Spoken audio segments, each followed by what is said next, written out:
So today I'm going to be fitting a light bar to my Mazda Bongo, and this is the kit I used off Amazon. I'll put a link in the description. Less than £10 delivered to my door. Comes with various thick rubbers to fill the gap depending on the size of your bull bar or wherever you want to mount it to. And there's a lot of much thicker ones, but this is what I'm going to use, which also came with the kit. So it's like a foam to stop the metal gripping straight onto the bar. The reason I'm using this is even the thinnest one of these is too thick. So I'll get these fitted loosely to the front of the nudge bar first, and then we'll be back. So there's a few options really, but I don't want to stop any airflow. So I'm going to fit them here. Now it should give me enough room for the light bar to be forward of the rubber, and we'll see what happens then. Okay, so fail. Even the 3M is too thick. So I was going to use a bit of inner tube that I've got lying around, but then I think I'm going to use some heat shrink. So this is how it comes before it's shrunk. I happen to have some in the shed, so I'm going to use a length of heat shrink and see how that goes. It just needs a little bit of something on there just to maintain grip, rather than it being direct metal to metal, and just like the little thin bit of rubber there. You could, I suppose, use some tape or something if you haven't got any rubber or heat shrink lying about, but I would say that this would be better than tape in the long run.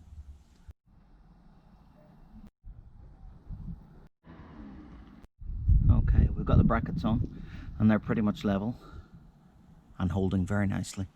So next is sorting out the light bar. Okay, now I've been to screw fix and got some slightly longer stainless steel bolts. That's the bar pretty much positioned with enough room underneath. Yes, lovely. To get a full nut on. And I've actually got myself some stainless nylocks for on the bottom.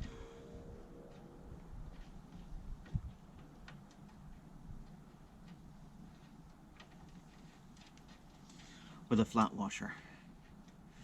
And then it's just a case really of getting things pretty much in the right place, and then I can decide how to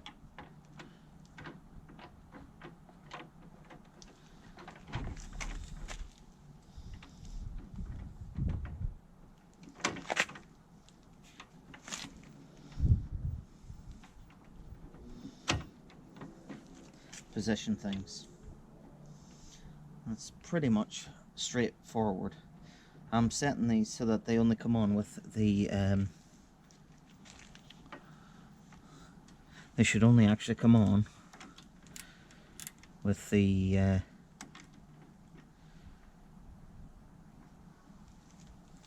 full beam.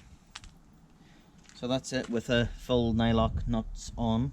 We just need to tighten things up a little bit now. And I have it set, or I'm going to wire it in so it only comes on with full beam.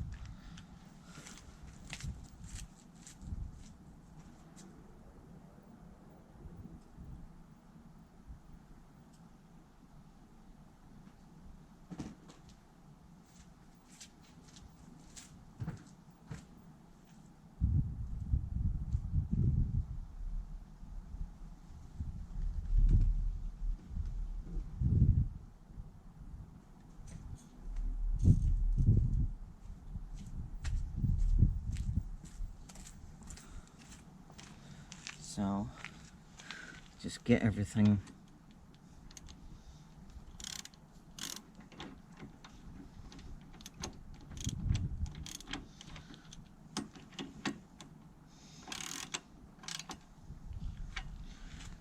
so it's pretty much nipped up. Let's get it all so it's nipped up.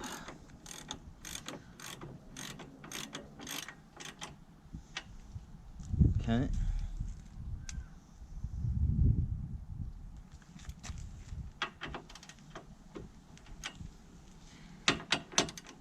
Just take it off a little bit.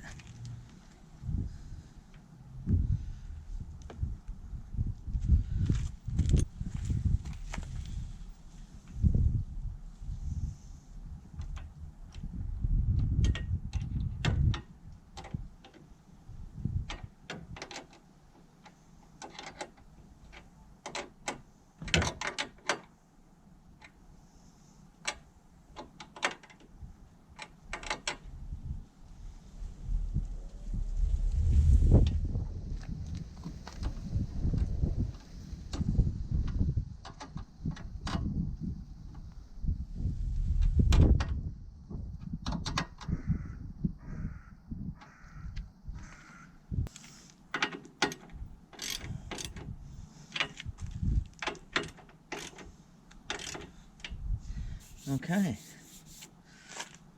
that's pretty rock solid.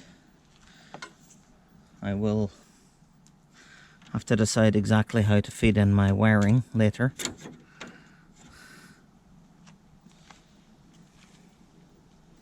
But I think we're pretty much there.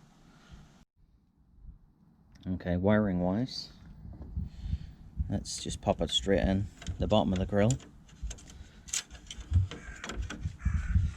It gives me plenty of options on where to go,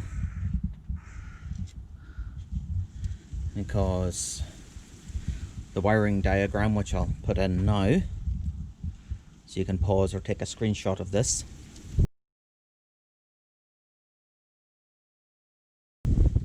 I am going to, the red's obviously for live, so I'm going to use a relay, and this will be used then to feed into the wiring of the main beam on the headlight plug back here. Let's just, as you can see, 3-pin H4 plug. So on mine, don't forget other people may have bodged yours, but on mine the top pin is the earth, and the pin at 9 o'clock that you're looking at is the live for the high beam. It's blue and white on my Bongo, but your Bongo may be different because people will have messed with them, and maybe later years. This is a 1996 model. The newer models may have different colored wiring. So I'm going to tap into that wire for a live, which will go to the relay, which I'm going to place back up here somewhere with a fused link to the live. So there'll be a fused link to the relay.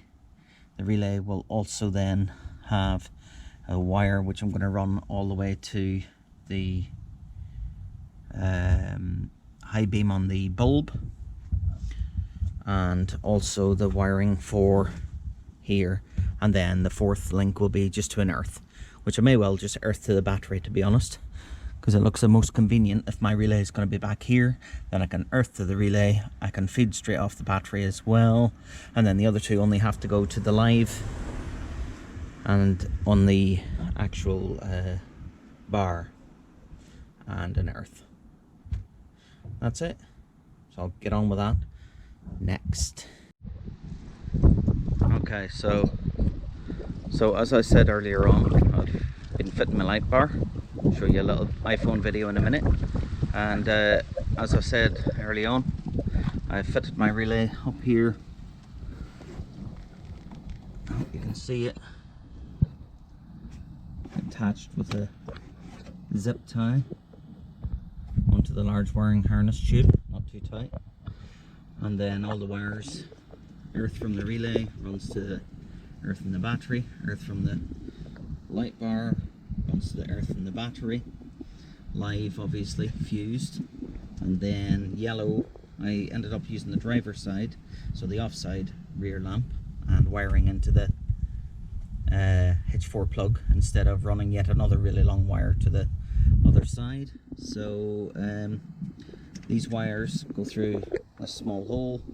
What I will do is I'm going to wrap all this in rubber, because otherwise the wires will eventually chafe and they will short circuit. So I just need to get some plastic zip ties and some rubber tubing, and I will do that.